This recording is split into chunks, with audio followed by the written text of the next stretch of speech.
Please stand by. We're about to begin. Good day and welcome to the Corteva second quarter earnings call. Today's conference is being recorded. At this time, I would like to turn the conference over to Ms. Megan Britt. Please go ahead.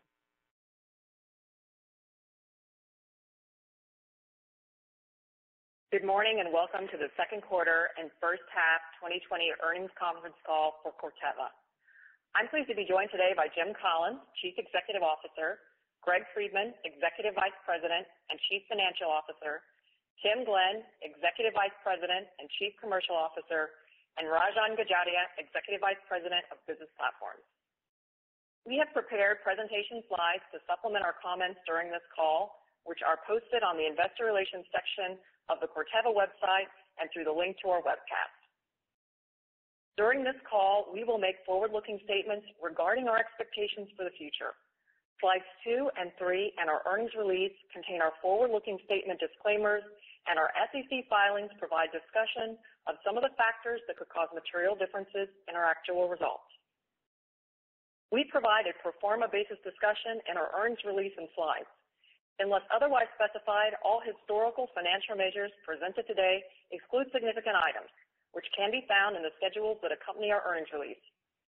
We will also refer to non-GAAP measures. A reconciliation to the most directly comparable GAAP financial measure where available is provided in our earnings release and on our website. It's now my pleasure to turn the call over to Jim. Thank you, Megan, and great to be with all of you on the call today. Corteva has been a public company for over a year, celebrating our one-year anniversary in the second quarter. Scanning the unprecedented events that have punctuated our first year, I am proud of the operational agility that we have demonstrated in the marketplace and the determination and integrity of the team that is shaping our company. Slide 4 captures the principles that are guiding our actions during this challenging time. This quarter, our teams were called to respond to continued impacts from the global pandemic, a 500-year flooding event at our manufacturing facility in Midland, Michigan, and tragic events in the United States that brought racial inequity to the forefront globally. We've maintained a common set of principles and values in how we're responding to these events that place employee safety and security, business continuity of our customers, and care and compassion for our communities at the heart of our response. I'm very proud of how our global team has operated through these challenges, keeping our purpose of enriching lives in focus. Relative to COVID-19, employee safety and security continue as a top priority, and the global crisis management structure that we have activated at the outset of the pandemic remains in place. We've also maintained our work from home stance where possible and enhanced safety and security protocols at our work sites for essential personnel. In the second quarter, we completed detailed planning for our ultimate return to work sites. We're also evaluating institutionalizing efficiencies gained as a result of our current work stance, particularly our digital capabilities that enable more flexible and cost-effective work arrangements. Beyond employee safety, we are also actively engaged in keeping our supply chains open and supporting our customers and communities. In May, our teams safely managed an emergency site shutdown and ultimately a restart as a result of the flooding event in Midland, Michigan, with minimal cost or disruption to the business. Here we again leveraged our supply chain resiliency and global asset footprint to mitigate product supply disruptions. We were also active in the Midland community, contributing to the local United Way to support broader recovery efforts there. I'm proud to say that through all of this uncertainty, we never missed a shipment. Recently, tragic events that have taken place in the United States have put all of our inclusion and diversity practices in the spotlight. Corteva believes the basic principles of human dignity, equity, inclusion, and diversity are essential to every business in every industry. The recent events make it clear that we have work ahead of us to build a fairer and more equitable society. At Corteva, we acknowledge this opportunity and have taken swift and deliberate action to move these crucial conversations and the essential work needed to manifest change forward. We've increased focus on inclusion and diversity and equity efforts already in place in our organization and within our communities to amplify the voices and programming vital to sustaining this important forward momentum. Turning to our strategic update for the quarter, progress on our priorities for shareholder value creation is noted on slide 5. Starting with culture, with an owner's mindset, our teams across the company are focused on reducing spending to both preserve cash and to help offset the impacts from the global pandemic. This focus resulted in $15 million in savings in the first half. These additional actions include the implementation of a hiring freeze, delaying employee promotions and relocations, and holding our current work-from-home stance in place in several geographies for an extended period. These actions are added to our previous efforts to eliminate non-essential travel, curb marketing spend, eliminate large in-person meetings, and scale our digital activities. Regarding capital allocation, in May, we fortified our balance sheet and liquidity position with the issuance of $1 billion in long-term notes. We anticipate using a portion of the proceeds from the issuance to term out our intra-year commercial paper borrowing needs to support seasonal working capital requirements. We're also evaluating additional capital deployment actions for the remainder of the year. In the on opportunistic M&A, acquiring the full ownership interest in the Phytogen seed company, and work to fulfill our commitment to return cash to shareholders. We've returned approximately $250 million to shareholders in the form of quarterly dividends and share repurchases through the first half of 2020. Advancing our portfolio of innovative solutions, I'm pleased to report that in the second quarter, we exceeded our expectation for Enlist E3 soybeans across our brands, scaling the technology platform to 17% of our soybean product volume in 2020. Looking forward, the recently issued Ninth Circuit Court ruling on Enlist Duo gives farmers added confidence in our technology, and we are working aggressively to further expand the seed volume available in the marketplace and in our portfolio in 2021. Beyond Enlist E3 soybeans, new crop protection product launches continue to drive both sales and earnings improvement.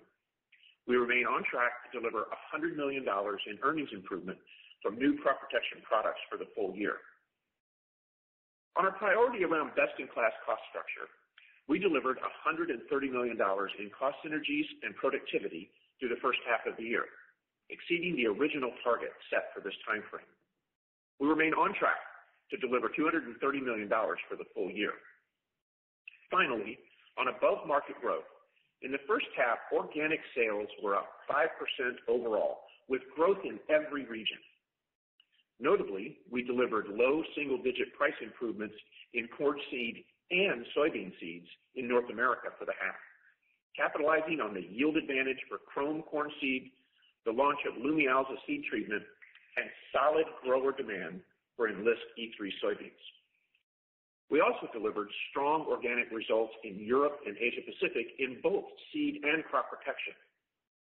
In Latin America, we faced headwinds from sharp currency devaluation, timing shifts, and a formulation challenge in Baccaria fungicide that we expect to resolve in the near term. Finally, our results in North America were supported by the acreage rebound, but tempered by a less favorable corn acreage increase and crop protection market competitiveness. The next slide frames several of the market-related drivers for the quarter. Looking at slide 6, while we expected to capitalize on more favorable weather conditions this year, the COVID-19 pandemic has created unexpected impacts across the agriculture sector.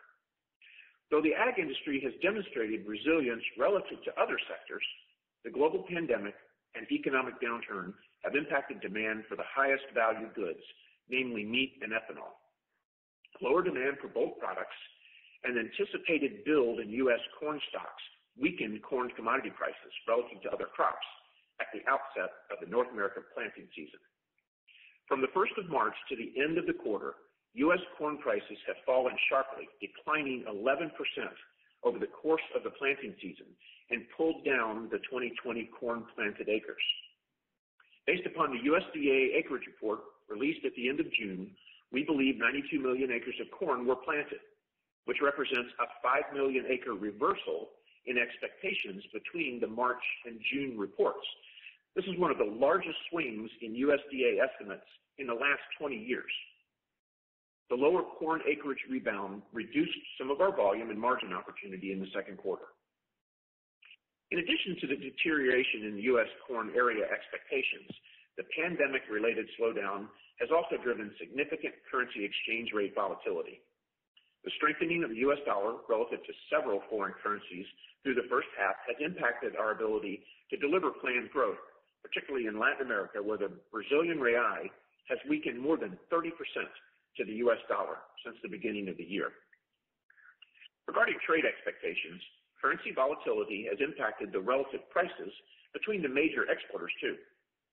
Though China has recently increased purchases of corn and soybeans and wheat from the U.S., weak South America currencies have made South America grain offers to importing countries more competitive. Moving to slide 7, we show our key performance indicators for the first half. These indicators carry signposts of our success in overcoming some of the market adversity and highlight several execution imperatives for delivering a strong second half. Net sales on a reported basis for the first half increased 2% versus the prior year. Currency, particularly in Brazil and Europe, was a 3% headwind. 5% organic growth was propelled by a 4% improvement in volume and a 1% improvement in price, driven by organic gains in the seed segment in every region and continued new crop protection product growth in Europe and Asia Pacific. In seed, organic sales were up 8% due to the acreage rebound and improved price in North America. Market share gains in Brazil and Europe corn and strong volume and price gains on new products, particularly Qrome and PowerCore Ultra. In crop protection, organic sales increased 1%, supported by continued growth in new products, notably Arylex herbicide and Isoclast insecticide, particularly offset by declines in Latin America and North America. Unfavorable timing, product formulation challenges, and market competitiveness suppressed our second quarter crop protection results. We have an opportunity to change this course in the second half. Operating EBITDA increased 3%, and operating EBITDA margin improved by more than 20 basis points for the first half. In seed, price and volume gains in all regions and productivity improvement drove a 160 basis point gain in margin for the segment. The crop protection earnings expansion from new product sales, synergies, and productivity improvements were overcome by unfavorable geographic and product mix. Currency reduced earnings by approximately $110 million for the first half.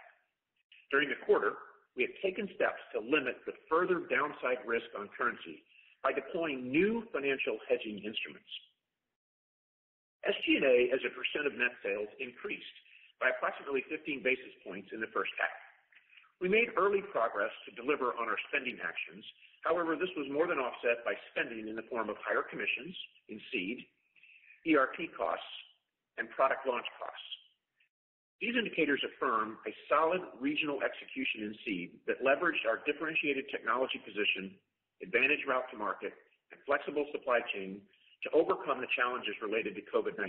In crop protection, our results through the first half demonstrate the continued adoption of our new and differentiated products, while also highlighting areas where we can and will do better. Slide 8 provides an overview of the key areas of momentum as well as the challenge related to the operating EBITDA for the first half. Starting with seed pricing, which has been an area of focus, we successfully extracted price improvement in corn globally consistent with the value of our portfolio, which was largely supported by the increased penetration of Qrome in our broader U.S. product portfolio. We estimate that corn delivered approximately $80 million in pricing through the first half. As we've now completed the bulk of our deliveries in soybeans, I can also confirm that we exceeded our initial expectations on U.S. soybean price, with price gains of 1%. This outcome is a result of our strong execution in the marketplace, despite intense competitiveness. As I noted earlier, new product sales are tracking according to plan. We are executing on synergies and productivity as we had expected, and offsetting the seed cost of goods sold and increased royalty cost headwinds we anticipated for the year. Though we made early progress on spending action that helped to partially offset the increases in SG&A through the half, this is an area where we will gain more traction in the second half. As I noted earlier, currency was a headwind on the first half. During the quarter, we took pricing actions to partially offset currency, largely in Latin America, and we launched new hedging programs to mitigate currency risk, notably in Brazil, for the second half.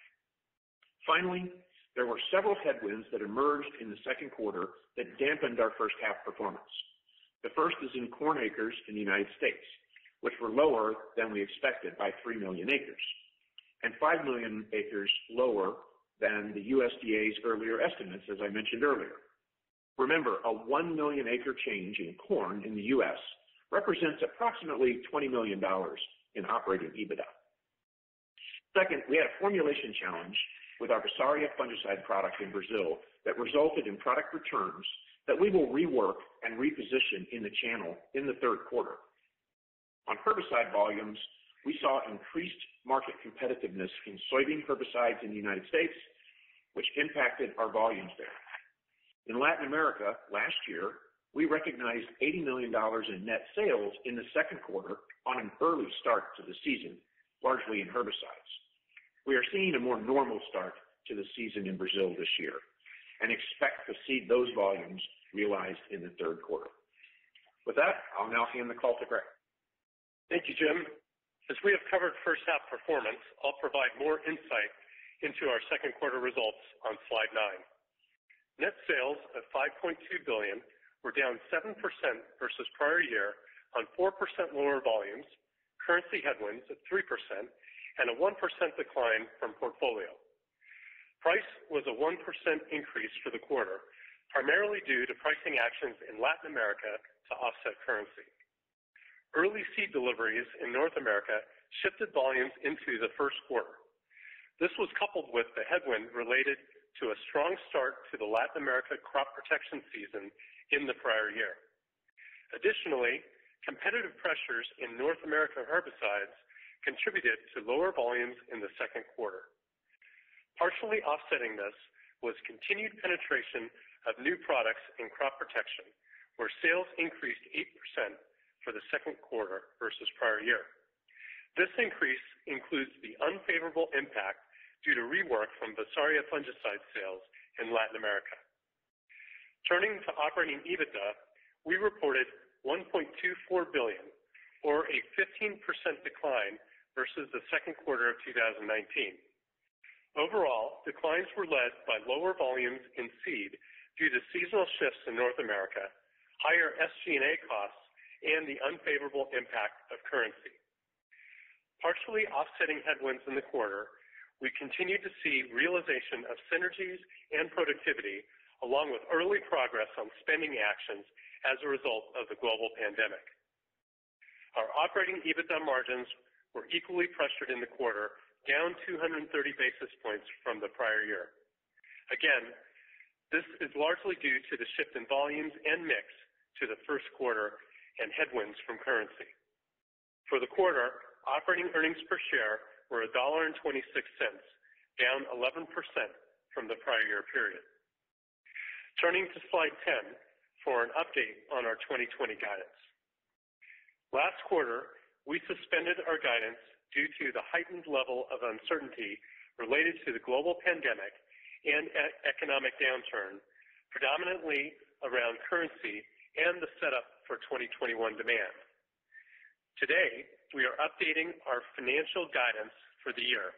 Our guidance does not contemplate any further operational disruptions, significant changes in customer demand or ability to pay, or further acceleration of currency impacts resulting from the COVID-19 pandemic. Starting with net sales, we expect more than $700 million in currency headwinds for the full year, partially offset by pricing and the North America market rebound, resulting in 1% to 2% growth over the prior year on a reported basis. On an organic basis, we expect growth between 5% and 6%, with price and volume gains globally. Turning to operating EBITDA, we now expect to deliver a range of approximately $1.9 to $2.0 billion. This guidance reflects nearly $500 million of operating EBITDA headwinds from the prior year due to currency and the one-time gains of asset divestitures in 2019. For operating EPS, we expect to deliver between $1.25 and $1.45 per share. We have provided detailed modeling guidance in the appendix of our presentation. To help illustrate our expectations on guidance, slide 11 details some key assumptions on the second half. Starting with sales, we expect organic growth of 6 to 7% in the second half over prior year. This is largely due to growth in Latin America volumes in crop protection, which includes a favorable timing shift of $80 million in sales compared to the prior year. Offsetting this is an anticipated reduction in seed deliveries in North America for the fourth quarter. Specifically, we have considered the uncertainty around our fourth quarter seed deliveries in the U.S. as market dynamics for the 2021 season continue to take shape, and we have appropriately adjusted our expectations. On pricing, the large part of the year-over-year improvement is in Latin America. This improvement is predominantly due to changes in local prices as a result of devaluation of the Brazilian real. In crop protection, new products will continue to ramp globally, building on our first half momentum. In total, we expect an incremental $150 million in new product sales for the second half compared to the prior year. Our estimate includes the sales related to reworked Visaria that negatively impacted our first half results. On currency, we are estimating an approximate $500 million in sales headwinds over prior year, largely due to the devaluation of the real. This translates into an approximate $300 million headwind to operating EBITDA. During the quarter, we launched new hedging programs to mitigate further downside risk, most notably in Brazil. I'm confident that we have put the necessary tools in place to manage future downside risk for the year and provide more predictability in our forecast.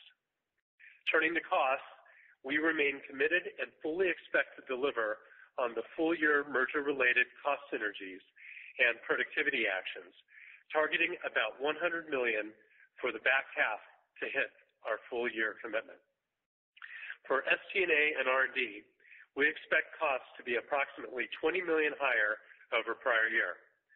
Higher investments to advance the pipeline in crop protection, along with costs to launch new products and operating expenses associated with the ERP implementation, are driving the increase. Partially offsetting this are the actions we are taking in the organization to curtail spending. I'll now hand it over to Tim for some perspective on our sales execution for the second half. Thanks, Greg. Turning to slide 12, for the second half, our fundamental priorities remain unchanged in how we look to win in the market. It's working closely with farmer customers and channel partners to create demand for high-value solutions and delivering that technology to our customers to help drive productivity in their operations. Starting first with global execution, our regional teams are focused on continuing to penetrate markets with new technologies, particularly in crop protection, with new products like Arylex and Rinskor herbicides in Europe and Asia Pacific, and Isoclast insecticide in Latin America. We're also managing some headwinds in the portfolio based on strategic decisions we've made to exit certain products globally, like chlorpyrifos, and ramp down low-margin third-party products. In Latin America, where approximately 40% of our second half sales are concentrated, our sales teams are leveraging our strong position in corn seed to deliver on the summer and safrinha seasons in Brazil. This includes continued penetration of both our global seed brands, Pioneer and Brevant, and our differentiated seed traits like PowerCore Ultra. In crop protection, we're focused on continuing to drive growth in fungicides with strong market demand for Visaria.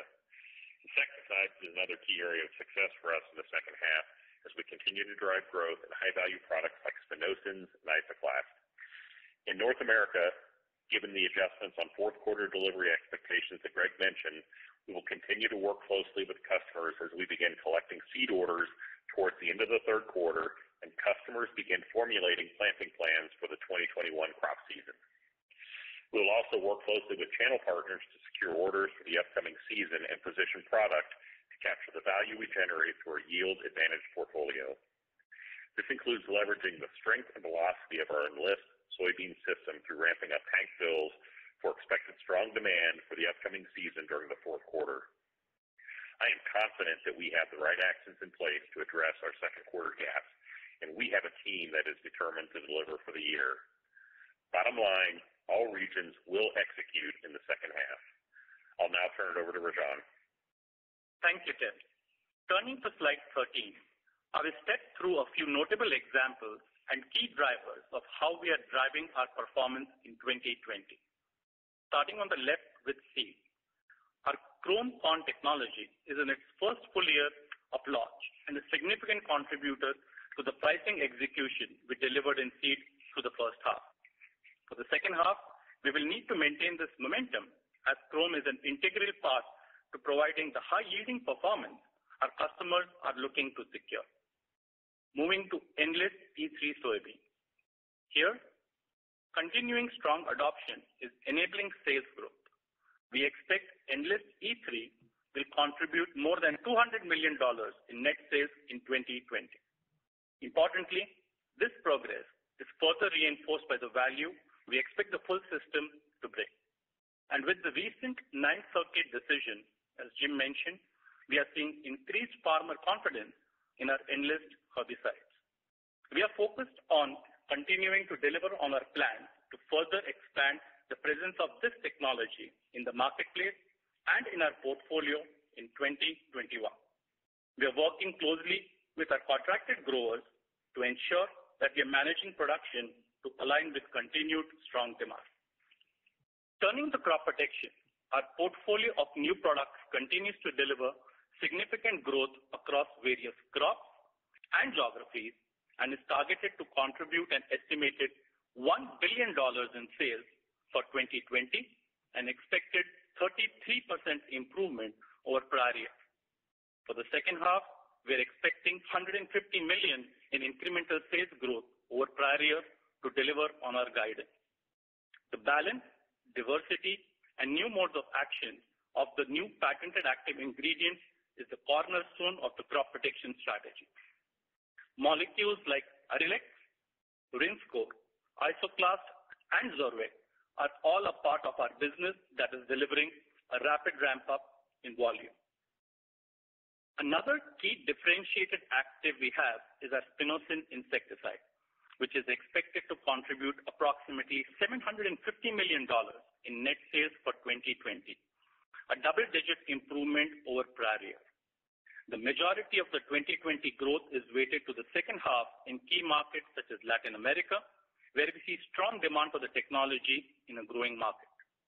For 2020, we estimate that the chewing segment of the insecticide market is growing between 3 and 5%. We continue to deliver increased volumes from our capacity expansion investment and are on track to increase by more than 50% by 2023. Bottom line, these new technologies are an important growth catalyst for our seed and crop protection portfolios and represent a critical part of our plan to deliver in the second half. With that, I'll turn it back to Jim. Thank you, Rajan. To close, despite the rebound in the North America market and encouraging growth in our key technologies, 2020 has progressed as a very challenging year given the global health crisis and associated economic downturn.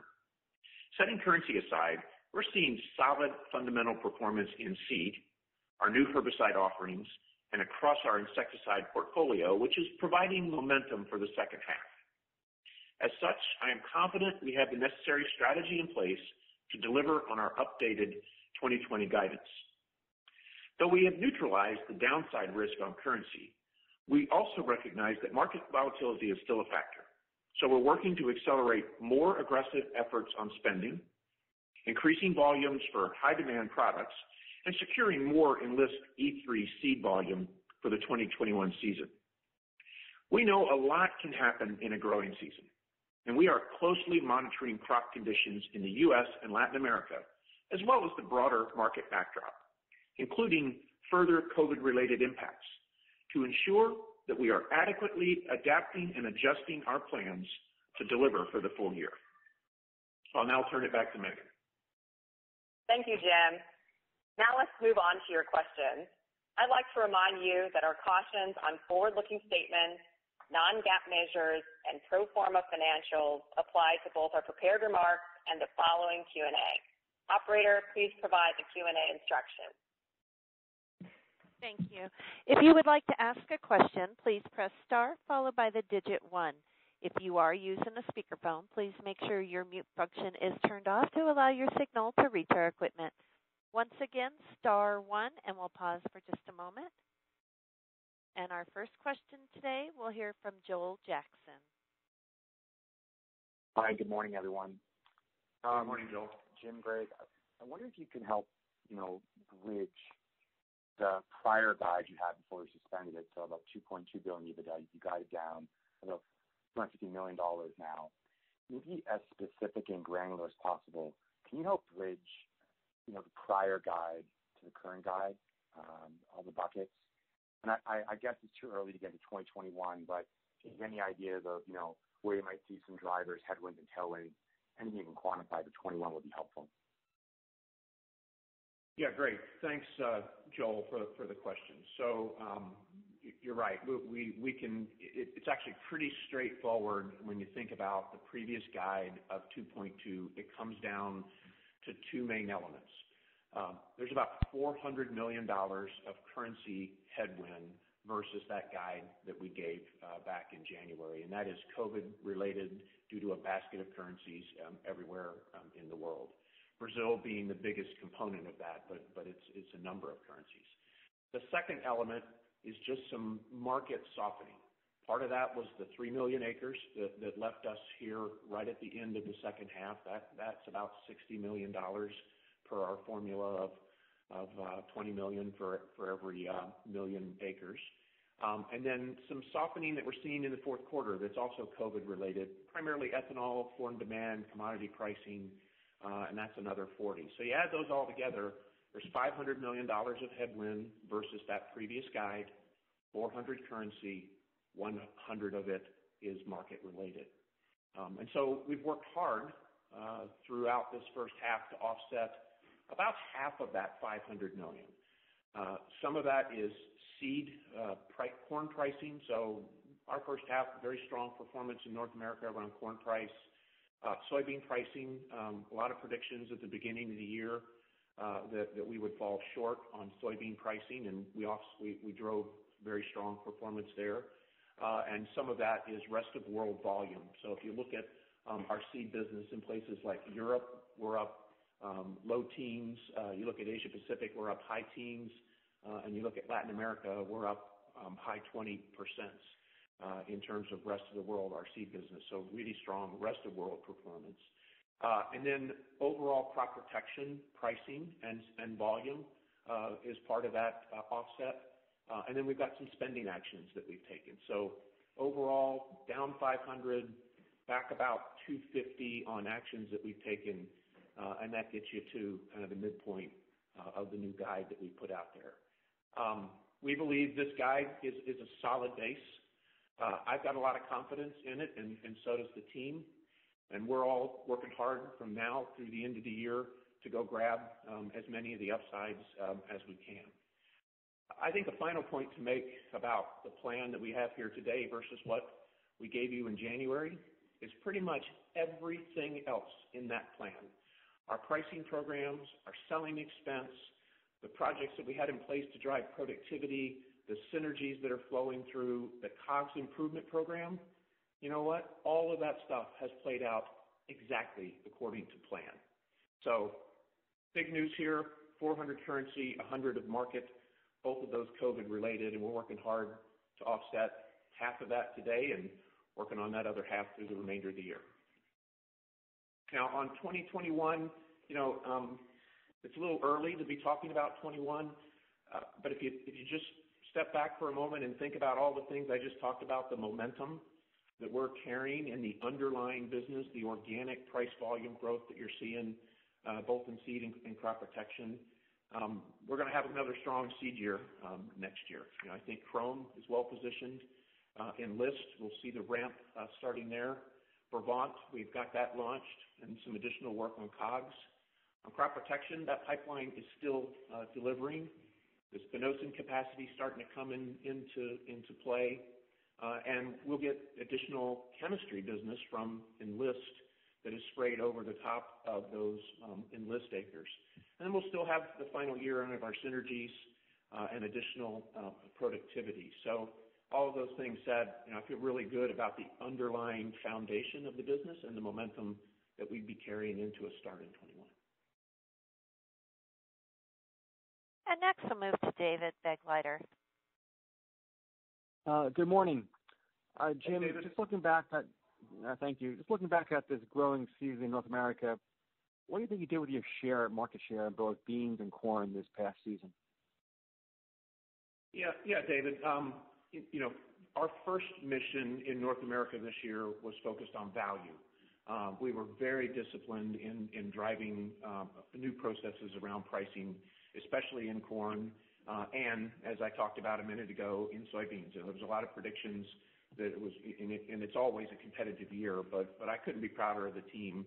And so first and foremost, we focused on value rather than specifically focusing on share. So it's a little too early right now to call market share, even though we've got kind of the macro numbers from USDA in terms of where we think planted acres came out, and obviously we've got our visibility. It really matters exactly where those acres came out. There are some parts of the country where we're stronger, and so we really got to get this down to a county level. So we're in the process of working through that. I can say pretty confidently we saw some share gains in other parts of the world. Tim, do you want to talk a little bit about those areas? Yeah, Jim. I think we're very confident that we gained share in the past Brazil safrinha season that wrapped up here in the first quarter, and also in terms of Europe for both corn and sunflowers, both significant businesses for us. So it's just carrying on the momentum we've had in those geographies as well. But as you say, it's too soon to call. We got to get a little bit more granularity about where those final acres are, and ultimately be able to get down to the detail to be able to make a call on market share for the U.S. Great, thanks, Tim.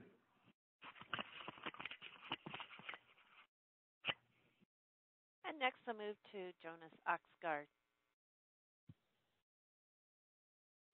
Morning, guys.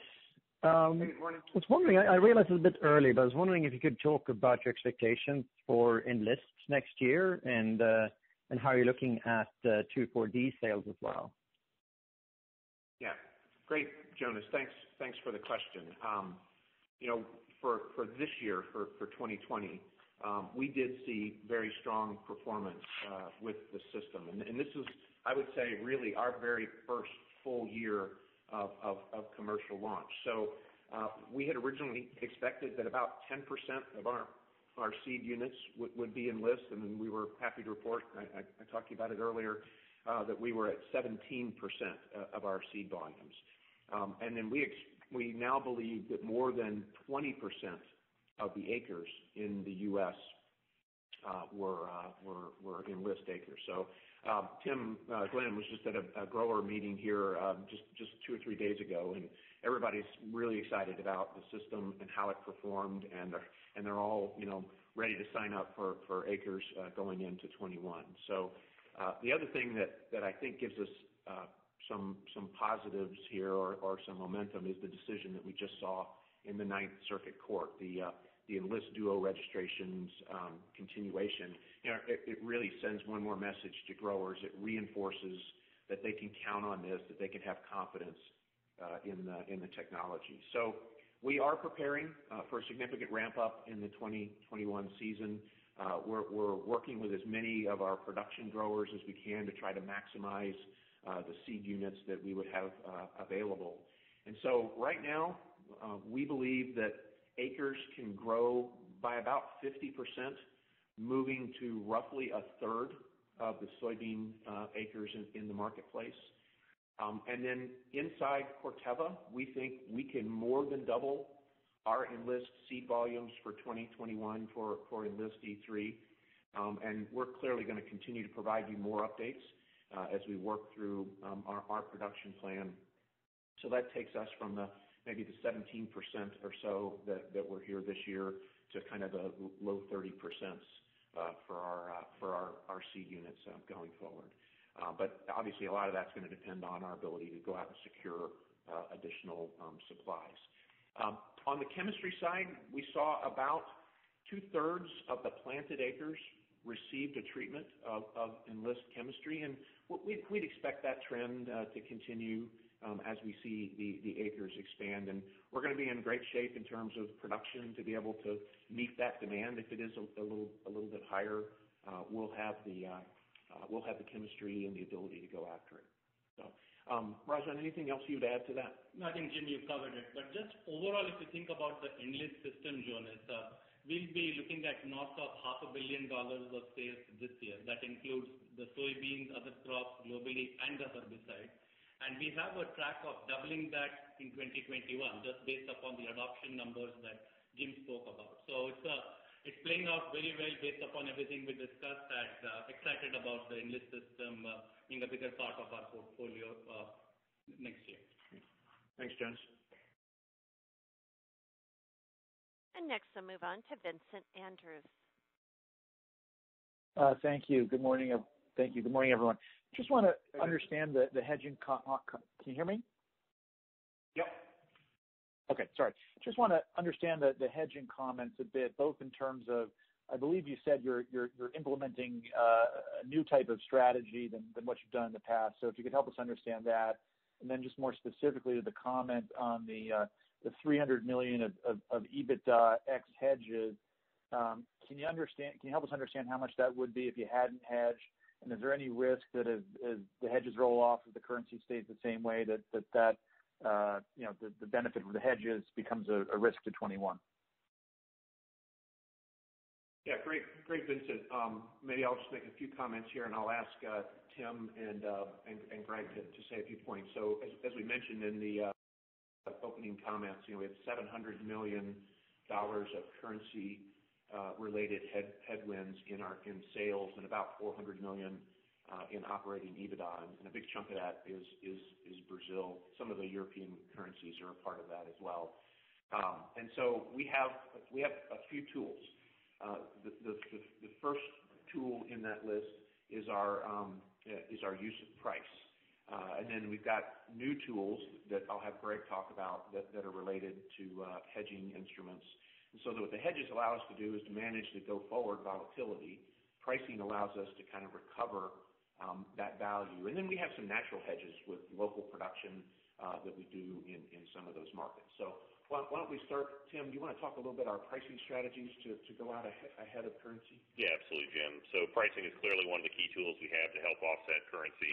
And, this year, we saw a tremendous amount of volatility, particularly I think February, March, April, and it was almost always moving against us. In some cases, we were really limited in terms of how we could offset that currency, because it was after we'd already priced and negotiated a sale with a customer.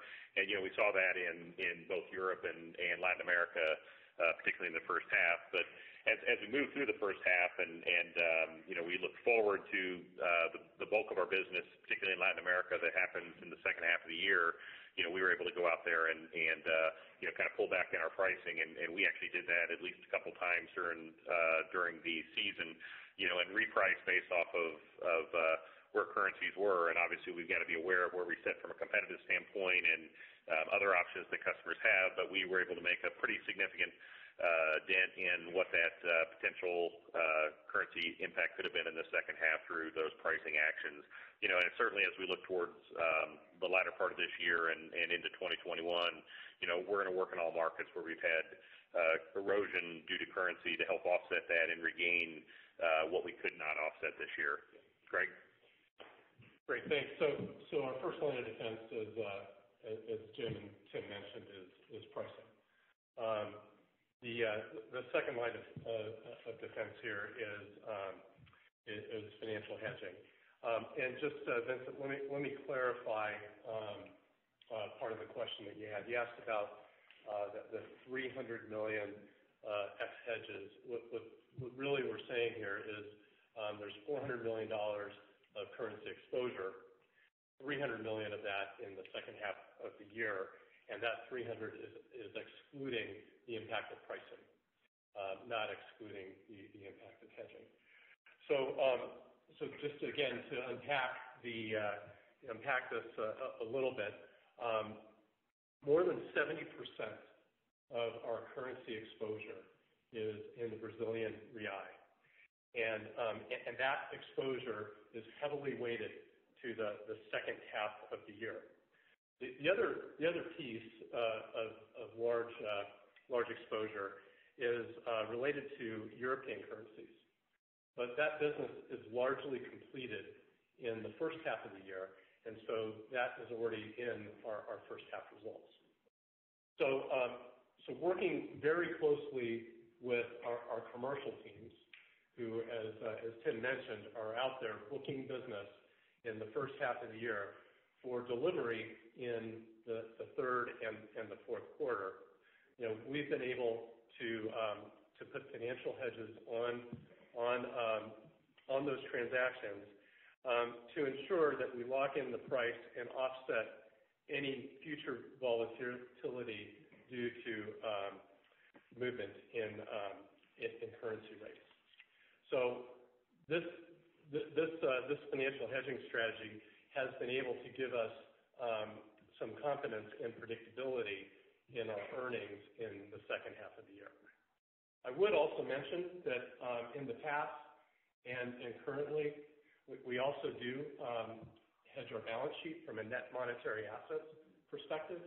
That includes our receivables, and that process and program does continue as well. Great. Thanks, Greg. Thanks, Vincent. And next we'll hear from Jeff Zekauskas. Thanks Morning, very Jeff. much. Hi, good morning. I also have a question on the currency issues.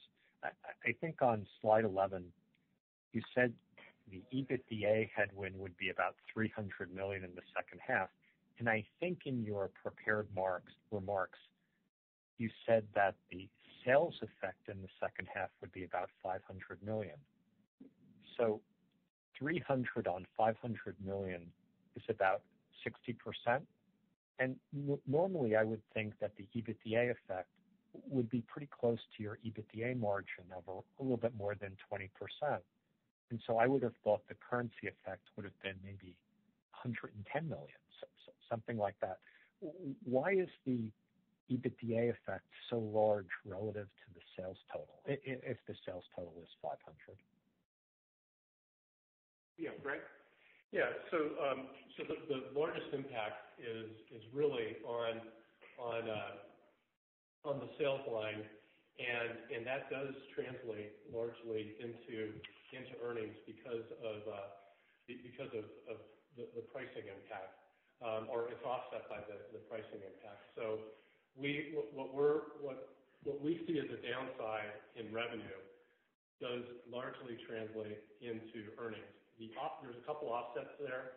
One is where we're able to recapture some price, and the other is where we have natural hedges in place for both seed and crop protection in the local area. And we don't have as much of an offset because a lot of our manufacturing of crop protection is in the U.S. So we are producing the product for crop protection in the U.S., moving it in as part of our supply chain into Brazil, and so we don't have that natural hedge protection there. If you recall, when we talked about our supply chain on the last call, we mentioned that about 65% of our crop protection supply chain was actually U.S. based. Great. Thanks, Greg. Thanks, Jeff. And next we'll hear from P.J. Juvekar. Yes, hi, good morning. Morning, PJ. Jim, I have a comment and then a question. And my comment is that sometimes your results can be very confusing because you have pull forward of demand in certain region or pushing back of seeds and chemicals because of weather, etc. So it would be easier to understand your results if you aligned your quarters with the planting cycle. And that's what the old Monsanto did when they had the same issue. And so they had March, April, and May together because there's the planting season, and June, July, August together because there's the application season. So that's just a suggestion. I'm not saying you should do that, but that would make it easier for investors to understand the company. Yeah. Thanks, PJ, for the comment. You're exactly right. The timing of the ag market in the northern hemisphere, the first quarter, second quarter split for the financial results is really, really difficult because the season unfolds differently every single year, and so calling that, which is why we talk a lot about our business on a first half basis. It provides a more seasonal view of the results. And then we can kind of talk about the southern hemisphere in a seasonal basis in the second half. We have discussed a lot about adjusting our fiscal calendar to be more in line with the cropping calendar, and we're working right now to get audited financials and some history behind our belt, so that when we can make that change, we can do it appropriately. We've got some financial systems, our ERP systems, that we're currently kind of rewiring now to bring it all together. So we want to get the ERP system kind of locked down and ready to go, and then we're going to take a hard look at making that movement, making that adjustment. You had a question, PJ? Yes, thank you. And my question is, your seed results were down only 2% organically after being up 27% in 1Q. Yep. So clearly, Enlist E3 launch is going well. As you ramp up Enlist E3 next year, how much of that will be in the Pioneer germplasm? And then if you can just talk about how much kind of germplasm fee on Enlist you will pay to Stein this year. Thank you. Great. Let me just talk about CP volumes in 2Q for just a moment. This quarter was, to your previous point, a little bit of an aberration. We had a very early start to the Latin America season last year, so there was a bunch of herbicides business that was in 2Q last year. We're going to get all of that in 3Q. Matter of fact, I have the orders in hand right now to deliver most of that. The other reason that the CP results in 2Q are a little bit light is this Visaria issue that we talked about. We've got a fantastic fungicide in Brazil. Growers, it has tremendous performance, so there is no issue with the product performing itself. Growers want to get their hands on it. It's just this formulation issue means that we need to hold it a little bit later, a little tighter, a little closer to right when the demand is needed.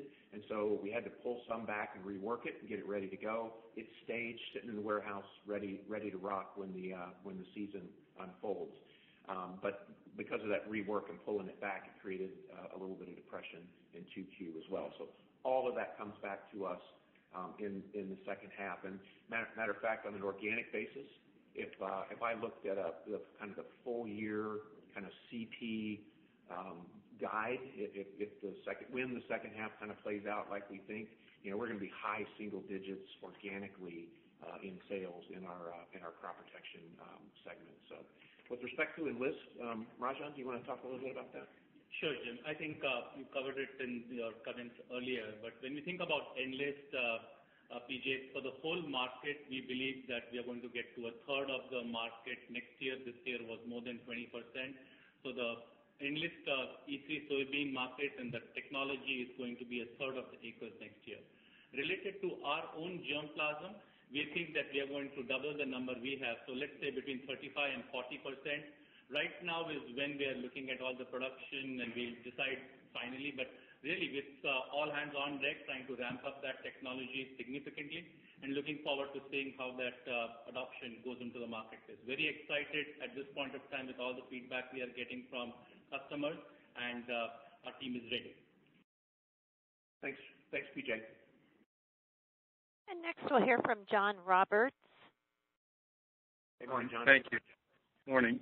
are you ramping down production of seed with the Extend trait this season, or do you need to actually produce for inventory flexibility or because of the minimum royalty arrangement that you have? Yeah, thanks, John. So obviously, a lot of the plan for production for Extend is out there, and so the main message here is we're going to have choices for our growers, no matter how this really plays out, and we're watching that situation closely. Thanks, John. And we'll move on to Chris Parkinson. Morning, Chris.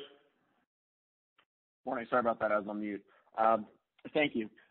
So it's clear that there were a few moving parts in the Brazil CPC 2Q performance, including the difficult comp you mentioned in your prepared remarks, and then the reformulation issue in the Visaria fungicide. Can you speak to the performance and just parse out those issues and just kind of break down your outlook for the second half, especially in the formulation issue, and just how you think about your portfolio's normalized growth rate in the region for the second half of 20, as well as how we should begin to think about 2021. Thank you very much. Yeah, Chris. So really the two main issues, $80 million of Visaria, or $80 million of sales that were in the second quarter last year that we'll now recognize in the back half of this year in 3Q. And like I said, I have those orders in hand. No concerns about that at all. And Visaria is all of those sales that we had last year we'll have again this year. We anticipate it's a really strong product. So best way to think about Latin America is just a little bit of an aberration around reporting. Go forward, strong performance with our insecticide business in Latin America in the second half as well. Isoclast is really setting up to be a real strong contributor. So as I said in, I think, one of the previous answers here, if I look at this guide and the CP business for the full year at the end of 2020, we're going to be high single digits on that revenue line organically, ex currency. So feel really good about kind of where our competitive performance sits versus the market. Thanks, Chris. And our final question today, we'll hear from Luke Washer. Hi, thanks for taking my question. Just wanted to ask about your supply chain. I know, with regard to the market, COVID hasn't had a large impact, but have you reevaluated your supply chain kind of in light of the COVID and any disruption? Or are you taking any action to diversify your supply chain? Yeah, Luke, thanks. First of all, a very large percent of our portfolio, I think the number is 80% of our crop protection portfolio is dual sourced, at least from two sources. And a big chunk of that is out of the United States. One of those sets of sources would be out of the U.S. I think the number is north of 60% of our active ingredients. So we already have tremendous resiliency and flexibility. And key message there, you don't wake up the first day of this COVID crisis and decide to diversify your supply chains. This is something we've been working on for years, and it really paid off for us. So as the crisis rolled through Asia, we sourced from Europe and the U.S. And as we had some things that hit the U.S., like the flooding in Midland, we were able to pivot and source those products from Asia Pacific. So no additional changes. We feel really good about where we stand today. And that will conclude the question and answer session. At this time, I would like to turn the call back over to Megan Britt for any additional or closing remarks. Thank you. Before we close the call today, I wanted to remind everyone of the upcoming investor webcast on August 17th. During this virtual event, Jim and Greg will provide strategic updates, including portfolio updates on key product launches, specifically our planning underway to accelerate Enlist E3 soybean penetration next year. We look forward to your attendance on that call. With that, we're going to close the call. Thank you so much for joining. And that will conclude today's call. We thank you for your participation.